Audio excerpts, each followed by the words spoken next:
Noble Search. Ariyapariyesana Sutta.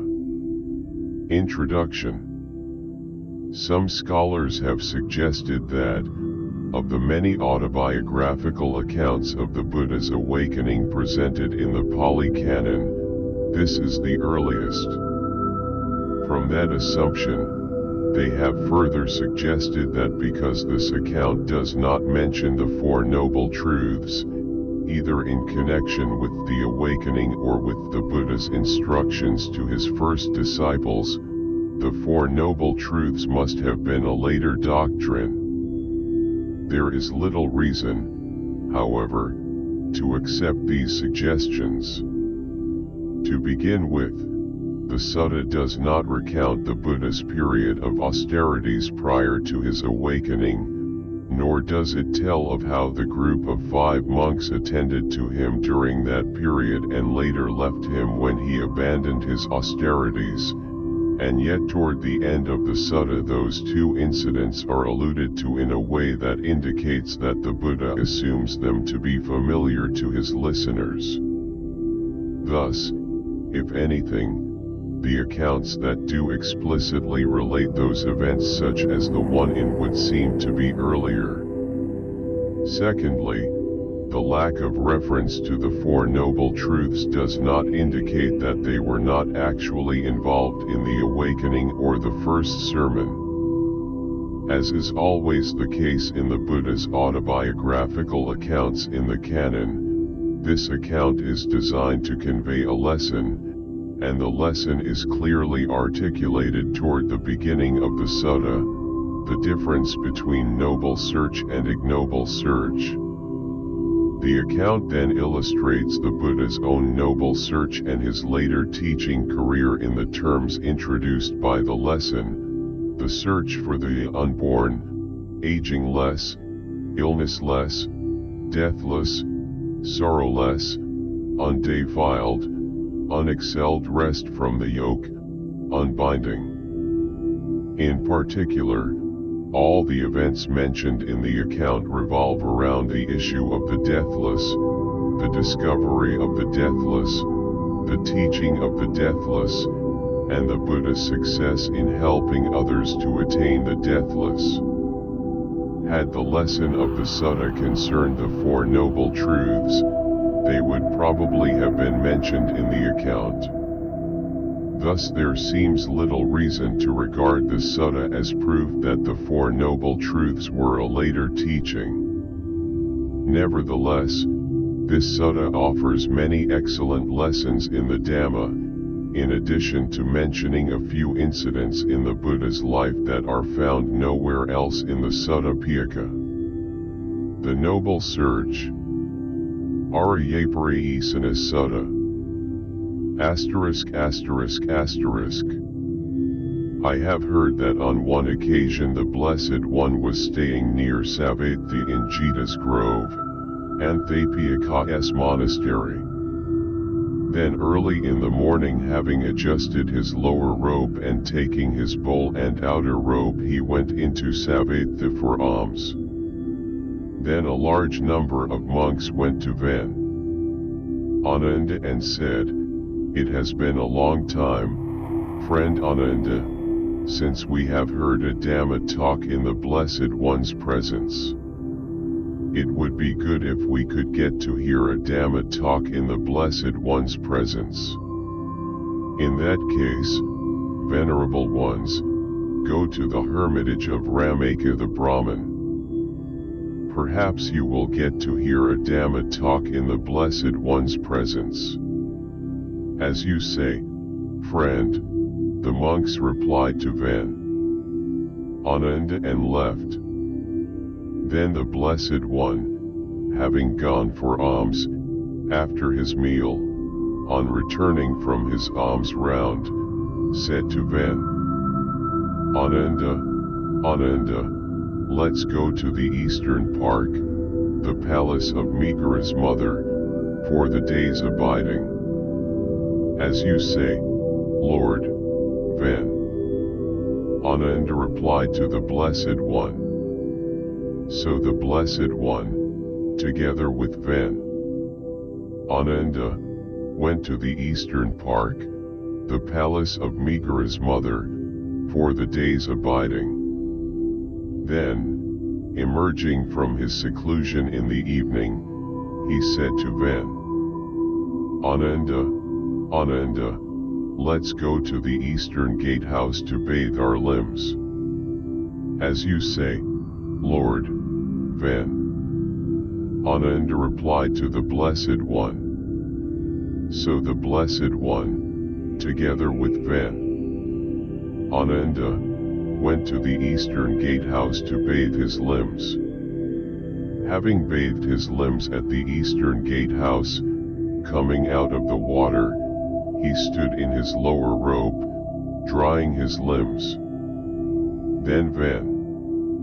Ananda said to him, Lord, the hermitage of Ramaka the Brahmin is not far away. Pleasing is the hermitage of Ramaka the Brahmin. Delightful is the hermitage of Ramaka the Brahmin. It would be good if the Blessed One went to the hermitage of Ramaka the Brahmin out of sympathy. The Blessed One acquiesced through silence. So the Blessed One went to the hermitage of Ramaka the Brahmin. Now at that time a large number of monks had gathered in the hermitage of Ramaka the Brahmin for a Dhamma discussion. The Blessed One stood outside the door waiting for the discussion to end. On knowing that the discussion had ended, clearing his throat, he tapped at the door. The monks opened the door for him. Entering the hermitage of Ramaka the Brahmin, the Blessed One sat down on a seat made ready. As he was sitting there, he addressed the monks, For what discussion are you gathered together here? In the midst of what discussion have you been interrupted? Lord, our interrupted Dhamma discussion was about the Blessed One himself, and then the Blessed One arrived. Good, monks.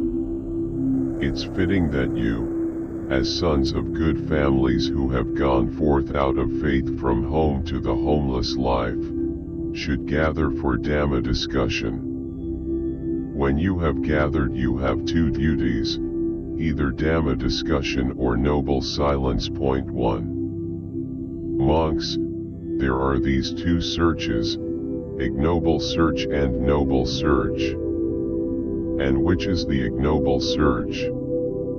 There is the case where a person, being subject himself to birth, seeks happiness in what is likewise subject to birth. Being subject himself to aging, illness, death, sorrow, defilement, he seeks happiness in what is likewise subject to aging, illness, death, sorrow, defilement. And what may be said to be subject to birth? Spouses and children are subject to birth. Men and women slaves, goats and sheep, fowl and pigs, elephants, cattle, horses, and mares, gold and silver are subject to birth. Subject to birth are these acquisitions, and one who is tied to them, infatuated with them, who has totally fallen for them, being subject to birth, seeks what is likewise subject to birth. And what may be said to be subject to aging, illness, death, sorrow, defilement. Spouses and children, men and women slaves, goats and sheep, fowl and pigs, elephants, cattle, horses, and mares, gold and silver are subject to aging, illness, death, sorrow, defilement. Subject to aging, illness, death, sorrow, defilement are these acquisitions, and one who is tied to them, infatuated with them, who has totally fallen for them, being subject to birth, seeks what is likewise subject to aging, illness, death, sorrow, defilement. This is ignoble search. And which is the noble search? There is the case where a person, himself being subject to birth, seeing the drawbacks of birth, seeks the unborn, unexcelled rest from the yoke, unbinding. Himself being subject to aging, illness, death, sorrow, defilement, seeing the drawbacks of aging, illness, death, sorrow, defilement, seeks the aging less, illness less, deathless, sorrowless, undefiled, unexcelled rest from the yoke, unbinding. This is the noble search. I, too, monks, before my self-awakening, when I was still just an unawakened bodhisattva, being subject myself to birth, sought what was likewise subject to birth. Being subject myself to aging, illness, death, sorrow, defilement, sought happiness in what was likewise subject to aging, illness, death, sorrow, defilement. The thought occurred to me, why do I, being subject myself to birth, seek what is likewise subject to birth? Being subject myself to aging, illness, death, sorrow, defilement, why do I seek what is likewise subject to aging, illness, death, sorrow, defilement? What if I, being subject myself to birth, seeing the drawbacks of birth, were to seek the unborn, unexcelled rest from the yoke, unbinding? What if I, being subject myself to aging, illness, death, sorrow, defilement, seeing the drawbacks of aging, illness, death, sorrow, defilement, were to seek the aging less, illness less, deathless, sorrowless, unexcelled rest from the yoke, unbinding? So, at a later time, while still young, a black-haired young man endowed with the blessings of youth in the first stage of life, and while my parents, unwilling, were crying with tears streaming down their faces, I shaved off my hair and beard, put on the ochre robe, and went forth from the home life into homelessness. Having thus gone forth in search of what might be skillful, seeking the unexcelled state of sublime peace, I went to Rakalama and, on arrival, said to him, "Friend Kalama, I want to practice in this Dhamma and discipline." When this was said, he replied to me, "You may stay here, my friend. This Dhamma is such that an observant person can soon enter and dwell in his own teacher's knowledge, having realized it for himself through direct knowledge." It was not long before I quickly learned that Dhamma. As far as mere lip reciting and repetition, I could speak the words of knowledge, the words of the elders, and I could affirm that I knew and saw along with others. I thought, it isn't through mere conviction alone that Rakalama declares, "I have entered and dwell in this Dhamma, having realized it for myself through direct knowledge." Certainly he dwells knowing and seeing this Dhamma. So I went to him and said, "To what extent do you declare that you have entered and dwell in this Dhamma?" When this was said, he declared the dimension of nothingness. I thought, not only does Rakalama have conviction, persistence, mindfulness, concentration, and discernment. I, too, have conviction, persistence, mindfulness, concentration, and discernment. What if I were to endeavor to realize for myself the Dhamma that Rakalama declares he has entered and dwells in, having realized it for himself through direct knowledge? So it was not long before I quickly entered and dwelled in that Dhamma, having realized it for myself through direct knowledge. I went to him and said, "Friend Kalama, is this the extent to which you have entered and dwell in this Dhamma, having realized it for yourself through direct knowledge?" "Yes, my friend. This, friend, is the extent to which I, too, have entered and dwell in this Dhamma, having realized it for myself through direct knowledge." It is a gain for us, my friend, a great gain for us, that we have such a companion in the holy life.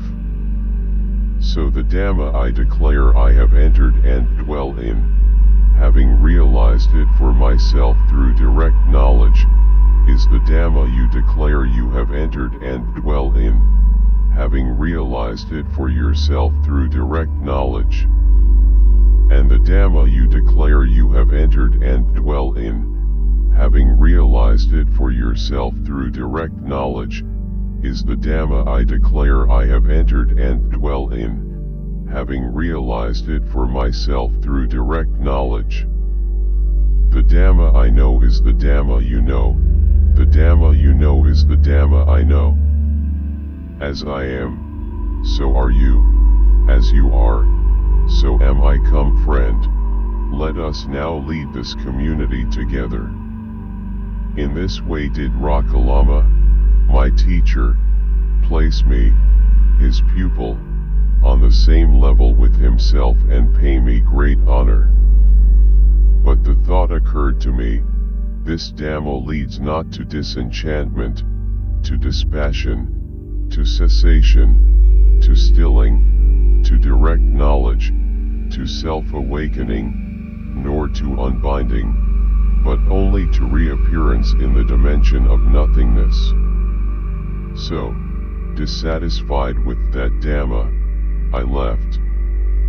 In search of what might be skillful, seeking the unexcelled state of sublime peace, I went to Adaka and, on arrival, said to him, "Friend Adaka, I want to practice in this Dhamma and discipline." When this was said, he replied to me, "You may stay here, my friend. This Dhamma is such that an observant person can soon enter and dwell in his own teacher's knowledge, having realized it for himself through direct knowledge." It was not long before I quickly learned that Dhamma. As far as mere lip reciting and repetition, I could speak the words of knowledge, the words of the elders, and I could affirm that I knew and saw along with others.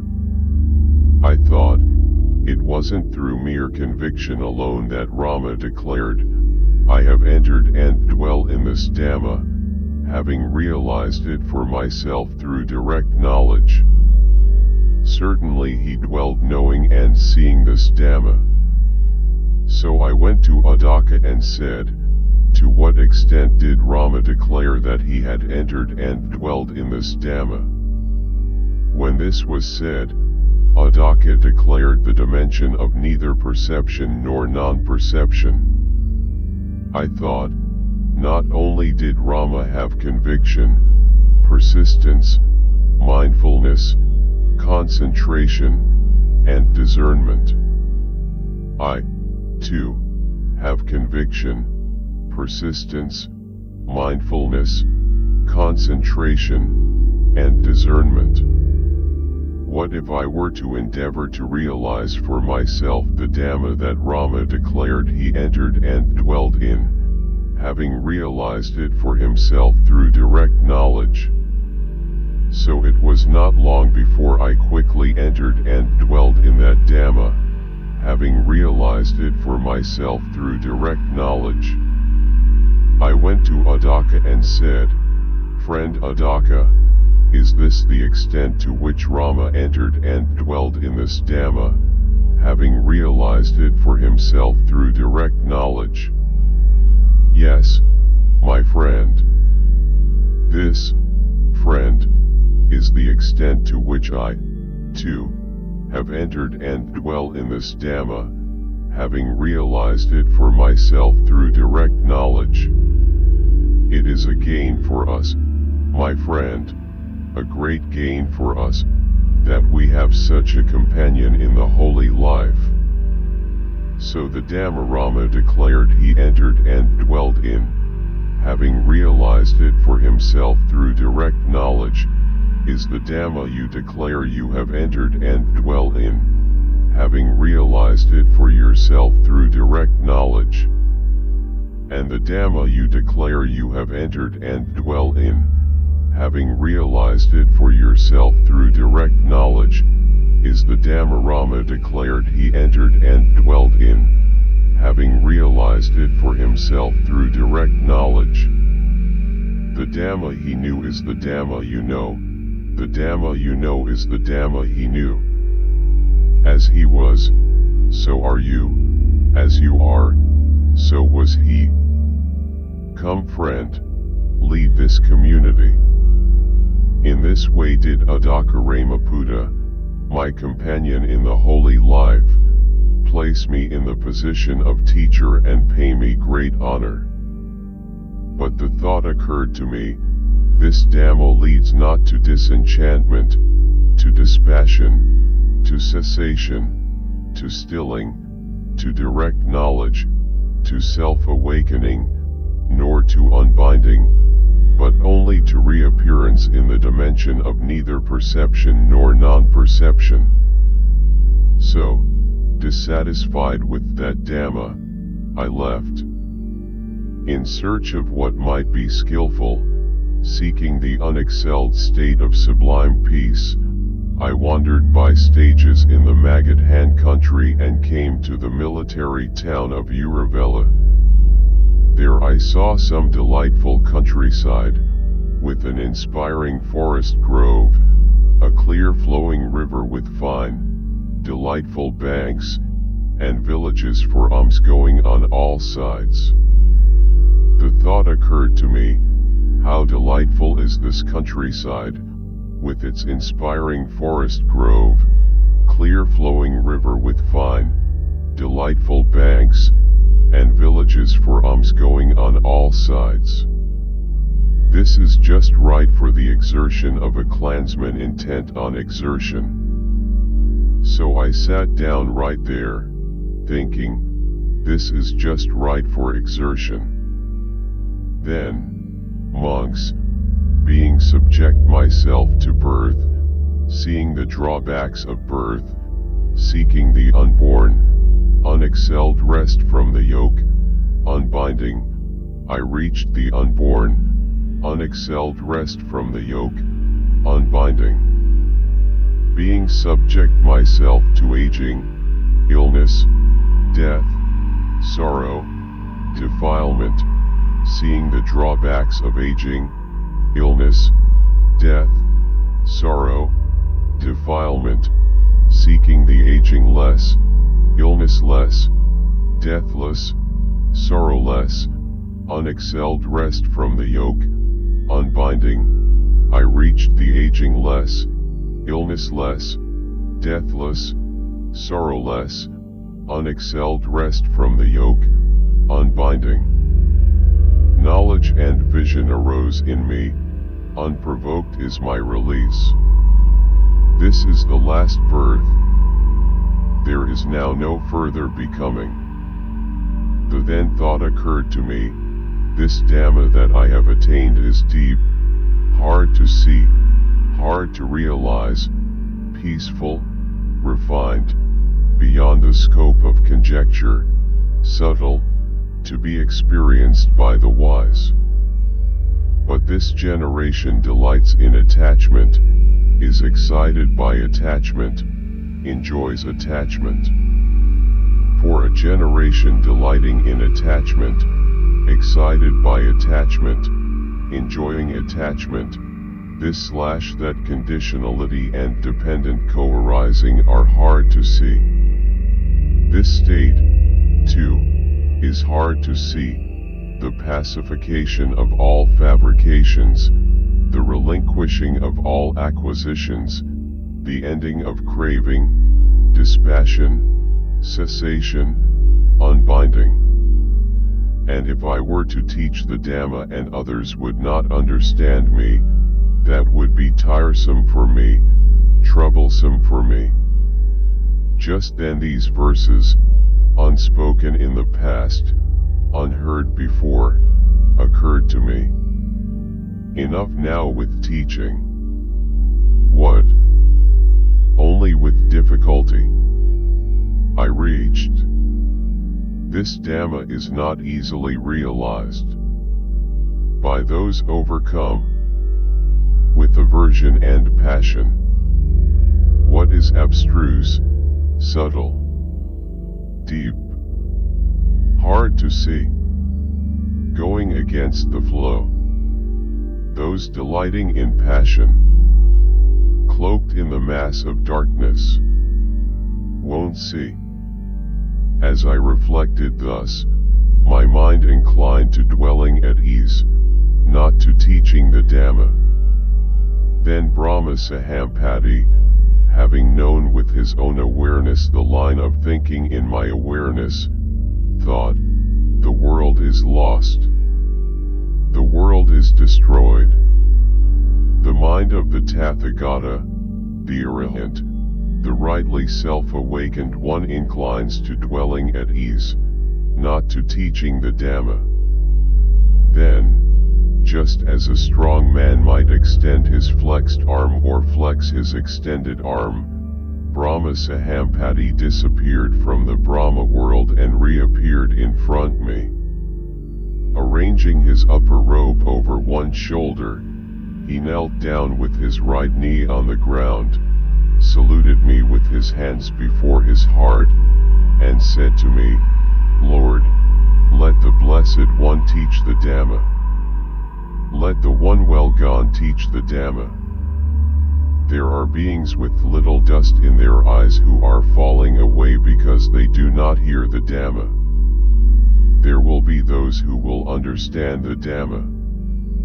That is what Brahma Sahampati said. Having said that, he further said this. In the past, there appeared among the Maggot hands an impure Dhamma, devised by the stained. Throw open the door to the deathless. Let them hear the Dhamma, realized by the stainless one. Just as one standing on a rocky crag might see people all around below, so, intelligent one, with all around vision, ascend the palace, fashioned of Dhamma. Free from sorrow, behold the people, submerged in sorrow, oppressed by birth and aging. Rise up, hero, victor in battle.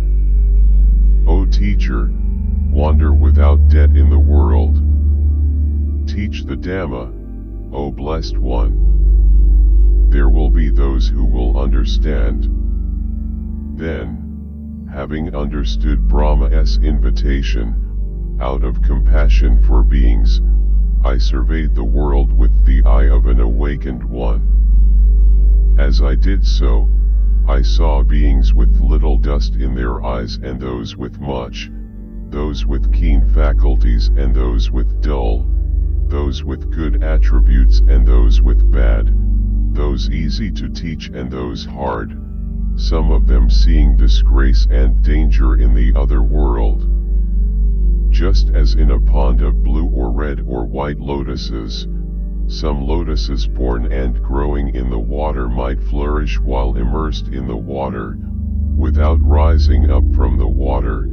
Some might stand at an even level with the water, while some might rise up from the water and stand without being smeared by the water. So too, surveying the world with the eye of an awakened one, I saw beings with little dust in their eyes and those with much, those with keen faculties and those with dull, those with good attributes and those with bad, those easy to teach and those hard, some of them seeing disgrace and danger in the other world.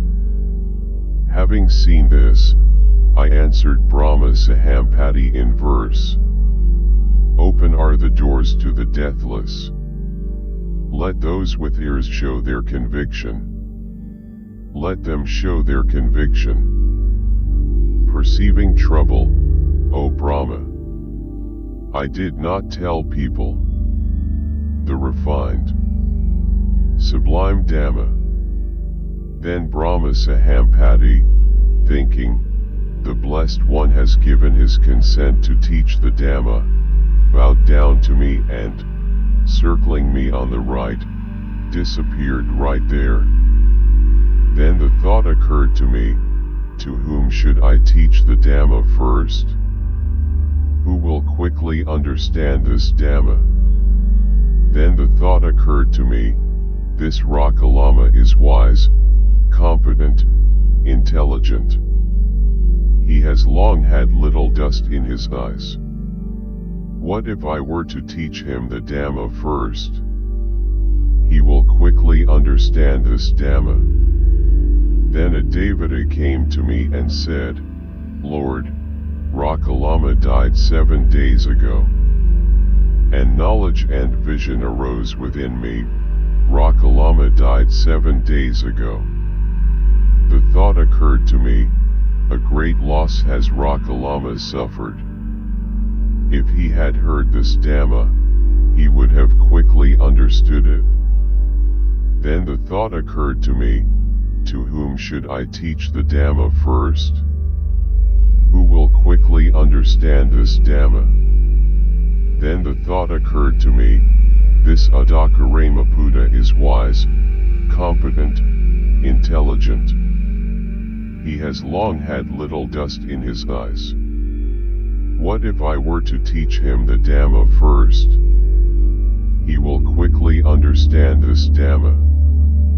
Then a Devata came to me and said, Lord, Adakaramaputa died last night. And knowledge and vision arose within me, Adakaramaputa died last night. The thought occurred to me, a great loss has Adakaramaputa suffered. If he had heard this Dhamma, he would have quickly understood it.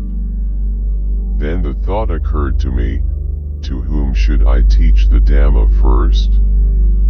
Who will quickly understand this Dhamma? Then the thought occurred to me, they were very helpful to me, the group of 5 monks who attended to me when I was resolute in exertion. What if I were to teach them the Dhamma first? Then the thought occurred to me, where are the group of 5 monks staying now? And with the divine eye, purified and surpassing the human, I saw that they were staying near Bras in the deer park at Isapatana. Then, having stayed at Uruvela as long as I liked, I set out to wander by stages to Bras. Upakathya Shivaka saw me on the road between Gaya and the place of awakening, and on seeing me said to me, Clear, my friend, are your faculties, pure your complexion, and bright. On whose account have you gone forth? Who is your teacher? In whose Dhamma do you delight? When this was said, I replied to Yopaka the Ajivaka in verses. All-vanquishing, all-knowing am I.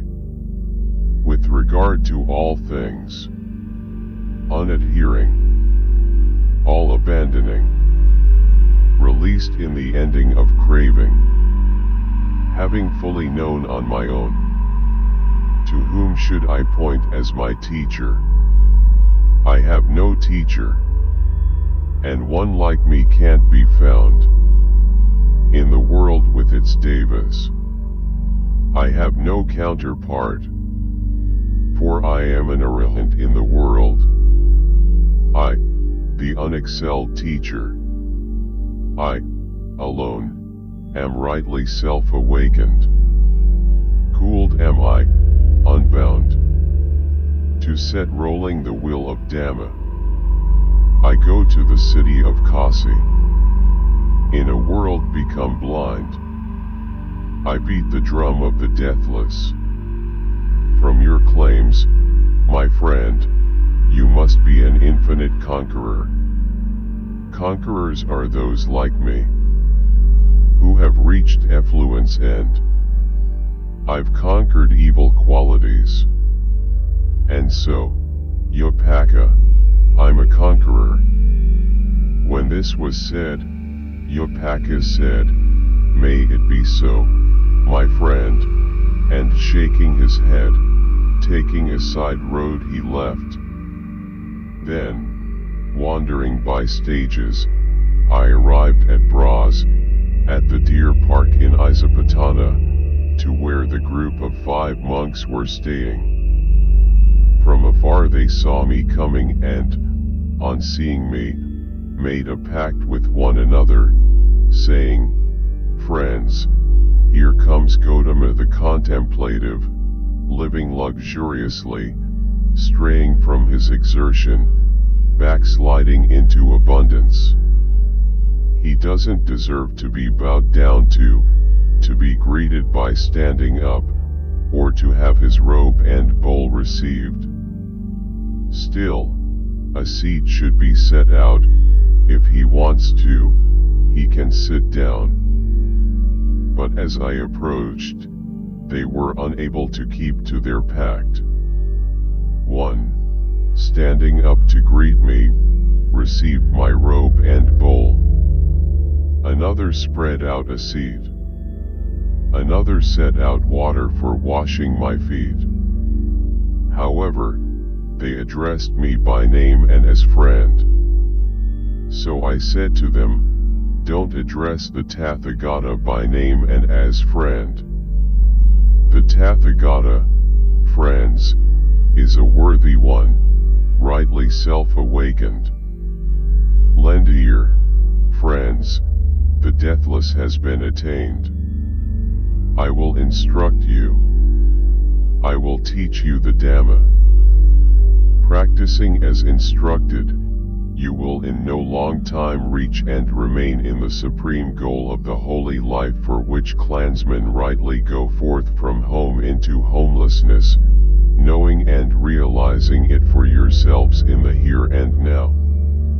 When this was said, the group of 5 monks replied to me, by that practice, that conduct, that performance of austerities you did not attain any superior human states, any distinction in knowledge and vision worthy of a noble one. So how can you now living luxuriously, straying from your exertion, backsliding into abundance have attained any superior human states, any distinction in knowledge and vision worthy of a noble one?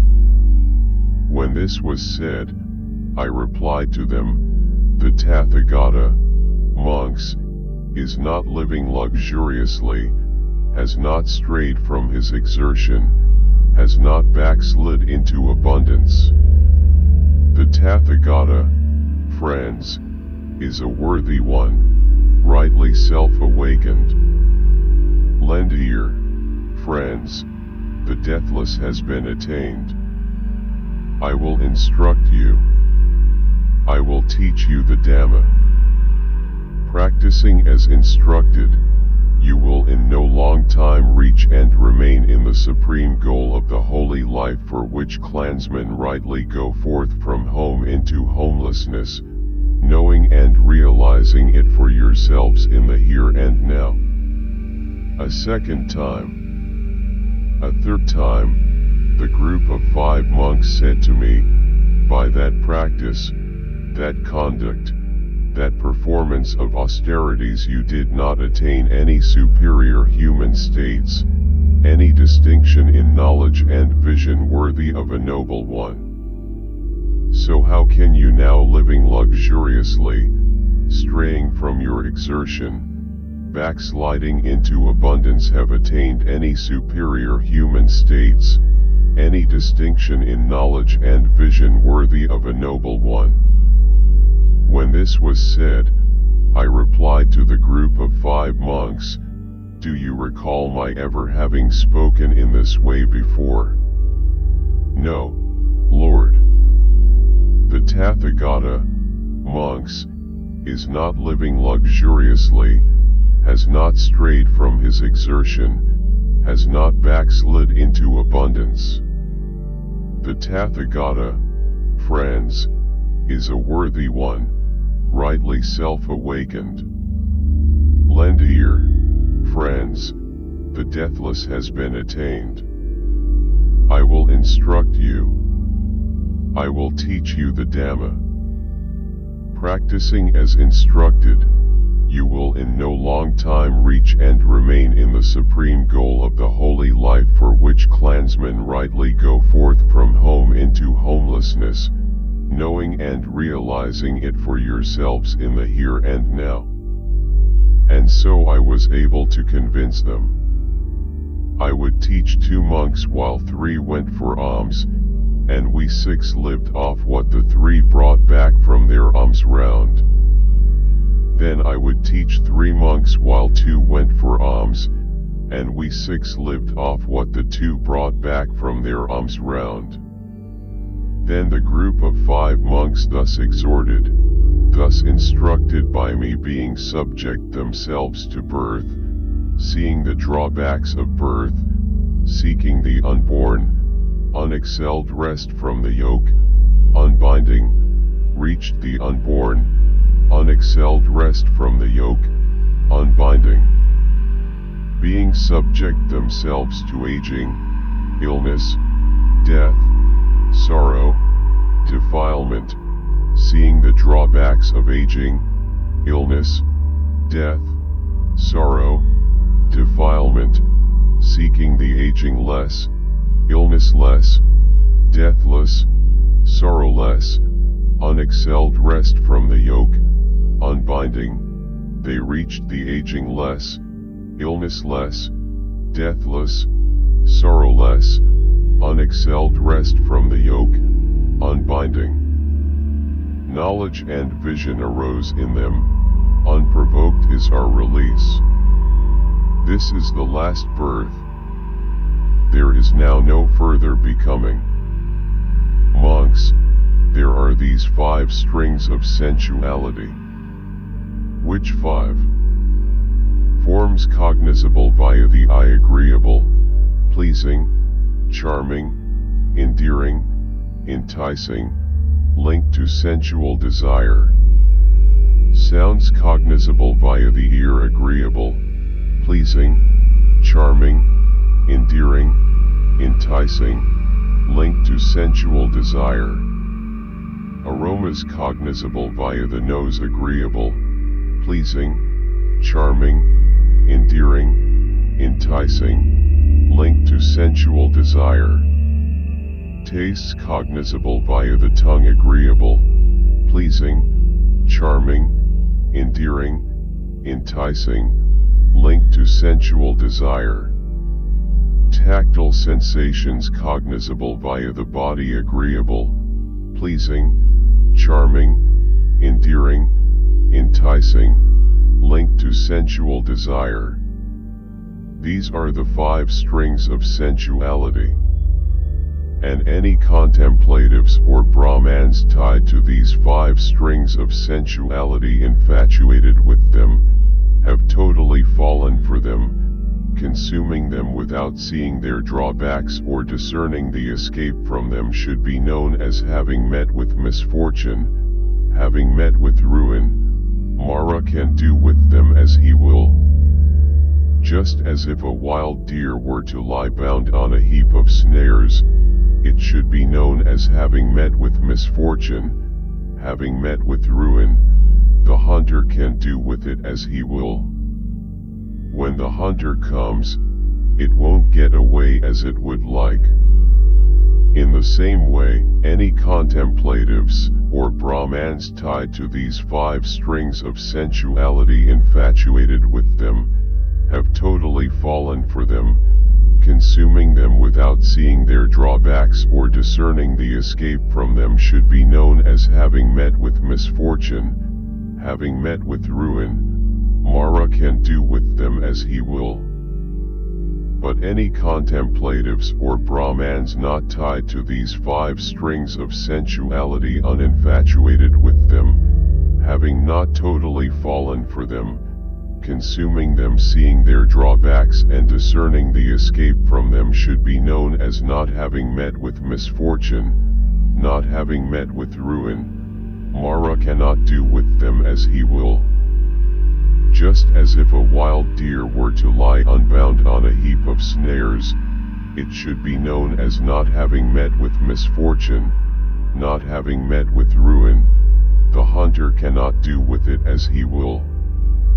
When the hunter comes, it will get away as it would like. In the same way, any contemplatives or Brahmans not tied to these 5 strings of sensuality uninfatuated with them, having not totally fallen for them, consuming them seeing their drawbacks and discerning the escape from them should be known as not having met with misfortune, not having met with ruin. Mara cannot do with them as he will. Suppose that a wild deer is living in wilderness glen. Carefree it walks, carefree it stands, carefree it sits, carefree it lies down. Why is that? Because it has gone beyond the hunter's range. 6 In the same way, a monk quite secluded from sensuality, secluded from unskillful qualities enters and remains in the first jhana, rapture and pleasure born of seclusion, accompanied by directed thought and evaluation.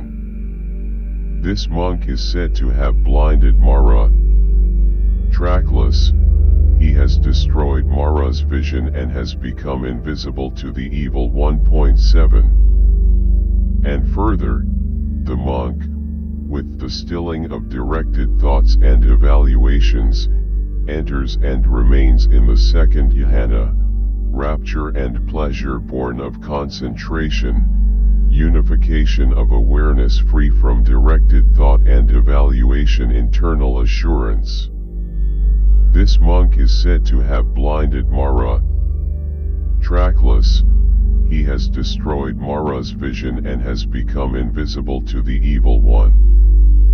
And further, the monk, with the fading of rapture, remains equanimous, mindful, and alert, senses pleasure with the body, and enters and remains in the third jhana, of which the noble ones declare, equanimous and mindful, he has a pleasant abiding. This monk is said to have blinded Mara.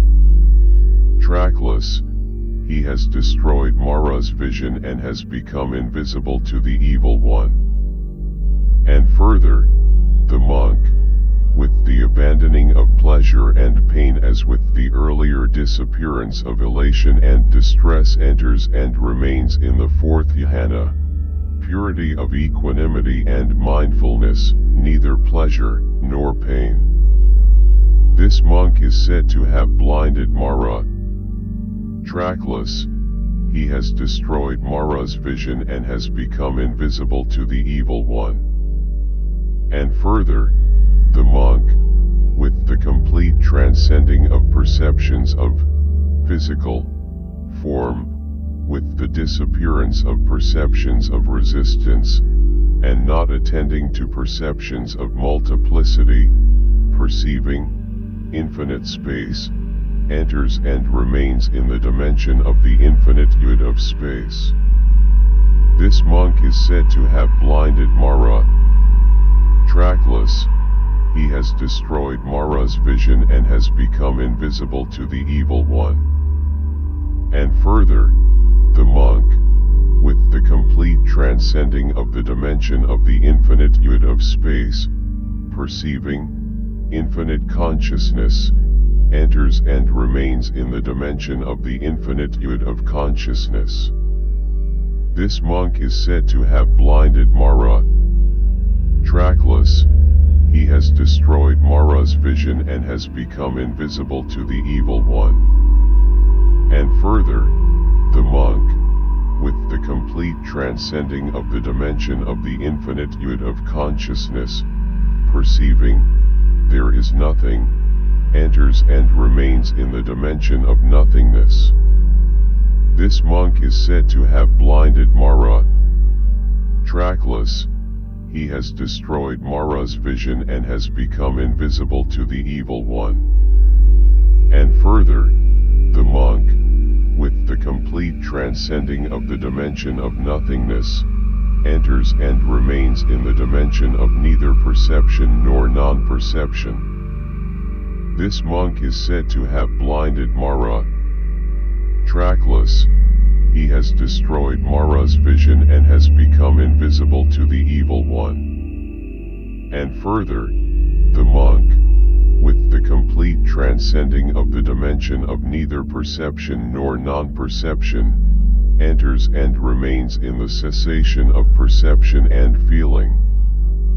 And, having seen that, with discernment, his mental effluents are completely ended. This monk is said to have blinded Mara. Trackless, he has destroyed Mara's vision and has become invisible to the evil one. Having crossed over, he is unattached in the world.